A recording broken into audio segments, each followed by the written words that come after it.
নমস্কার বন্ধুরা, আশা করি সবাই ভালো আছেন। তো বন্ধুরা, এখন আমি যে বিষয়টা নিয়ে কথা বলবো তো সেটা হলো সাকিব খানের দরদ ছবি নিয়ে। তো সাকিব খানের দরদ ছবি নিয়ে দুটো আপডেট উঠে আসছে। একটা হচ্ছে এই ছবির প্রথম গান কবে আসতে পারে, সেই বিষয়ে কিছু আপডেট এসছে, সেই বিষয়ে আমার সঙ্গে কথা বলবো। এবং তার পাশাপাশি দরদ ছবিটা কবে রিলিজ করতে পারে সেই বিষয়ে কিন্তু একটা আপডেট রয়েছে, তো সেই বিষয়ে কথা বলবো। তো আশা করবো ভিডিওটা খুবই ইন্টারেস্টিং হবে, ভিডিওটাকে আপনারা শেষ পর্যন্ত দেখতে থাকবেন। আর চ্যানেলটা যদি নতুন হয়ে থাকেন অবশ্যই চ্যানেলটি সাবস্ক্রাইব করে নিয়ে পাশে বেল আইকনটা অবশ্যই প্রেস করে দেবেন। তো সাকিব খানের এই দরদ ছবিটা যবে থেকে বাংলাদেশের একটা খারাপ পরিস্থিতির মধ্যে দিয়ে যাচ্ছে, তবে থেকে কিন্তু বাংলাদেশে এই দরদ ছবিটা একটা টানা পোড়ানো হচ্ছে। কারণ প্রথম ছবিটা কিন্তু অনেক আগে রিলিজ করার কথা ছিল, বাট ছবিটা ডিলে হয়, পরবর্তী সময় যে রিলিজ ডেটটা ফিক্সড হয় সেটাও কিন্তু এই বাংলাদেশের এই ভয়াবহ পরিস্থিতির কারণে কিন্তু ছবিটার রিলিজ ডেট এখনও অ্যাকচুয়ালি রিলিজ হবে কিনা সেটা নিয়ে একটা সন্দেহ কিন্তু এখনও কিন্তু বাঁধছে।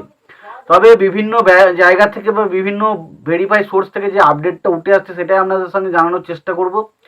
তো প্রথমত যে বিষয়টা নিয়ে কথা বলবো সেটা হলো সাকিব খানের যে দরদ ছবির প্রথম গান, সাকিব খান এবং সোনাল চৌহান এই ছবিতে কিন্তু অভিনয় করতে চলেছে আমরা জানি। তো সেই ছবির প্রথম গান কবে আসতে চলেছে, তো সম্ভবত যেটা জানা যাচ্ছে প্রথম গান কিন্তু আসতে চলেছে এই যে আগস্ট মাস, এই আগস্ট মাসের শেষ দিকে, অর্থাৎ আর কিছুদিন পর, অর্থাৎ আর 4-5 দিন বা 6 দিন বা 7 দিন পর কিন্তু আমরা একটা গান পেতে চলেছি দরদ ছবির। তো কোন গানটা হবে সেটা নিয়েও কিন্তু একটা কনফিউজ রয়েছে, কারণ আমরা প্রথমে যে গানটা শুনেছিলাম সেটা আমার মনে হয়েছিল মোহাম্মদ ইরফানের গলায় একটা রোম্যান্টিক ট্যাগ, এবং সেটা যদি চলে আসে সেটা অসাধারণ একটা ক্রেজ কিন্তু তৈরি করতে পারবে।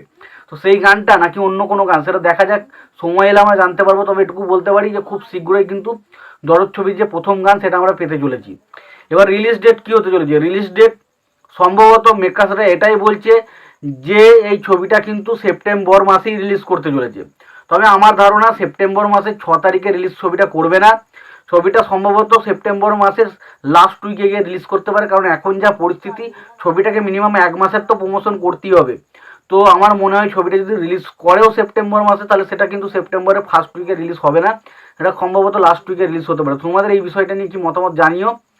আর তোমরা দরদ ছবিটা নিয়ে কতটা এক্সাইটেড, দরদ ছবির কোন জিনিসটা প্রথম আসতে পারে বলে তোমাদের ধারণা, গান, টিজার নাকি কোনো পোস্টার, সেটা তোমরা অবশ্যই কমেন্ট বক্সে কমেন্ট করে লিখে জানাতে পারো।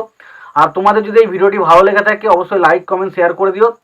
আর সত্যি কথা বলতে বাংলাদেশের এই সাকিব খানের দরদ ছবি মানে তুফান ছবির পর যদি কোনো ছবি নিয়ে আমি সবচেয়ে বেশি এক্সাইটেড সেটা হচ্ছে অবশ্যই দরদ। এবং দেখুন, আমি বিগত কয়েকদিন ধরে কয়েকটা ছবি রিভিউ করছি, বাট সেখানে সাকিব খানের ছবি হয়তো রিভিউ করছি না।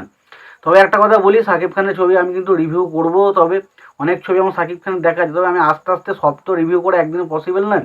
তো একটা একটা করে করছি, আমি একটা সময় যখন পাবো আমি প্রত্যেকদিন একটা থেকে দুটো করে প্রতিদিন আশা করছি, আর কিছুদিন পর থেকে একটা করে বা দুটো করে প্রতিদিন কিন্তু সাকিব খানের ছবি রিভিউ দেওয়ার চেষ্টা করব। তো যারা সাকিব খানের ফ্যান রয়েছেন বা যারা সাকিব খানকে প্রচণ্ড ভালোবাসেন তারা অবশ্যই চ্যানেলটি সাবস্ক্রাইব করে রাখবেন এই ধরনের ভিডিওগুলো দেখার জন্য। এবং যদি আপনাদের এই সাকিব খানের দরদ ছবি নিয়ে আপনাদের কোনো রকম কোনো আপডেট থেকে থাকে অবশ্যই জানিও। আর যদি ভিডিওটি পছন্দ হয়ে থাকে লাইক কমেন্ট শেয়ার করে দিও। আর চ্যানেলটা নতুন হয়ে থাকলে অবশ্যই চ্যানেল সাবস্ক্রাইব করে নিয়ে পাশে বেল আইকনটা অবশ্যই প্রেস করে দিও। ভালো থেকে সুস্থ থেকে দেখা হচ্ছে পরে ভিডিওতে।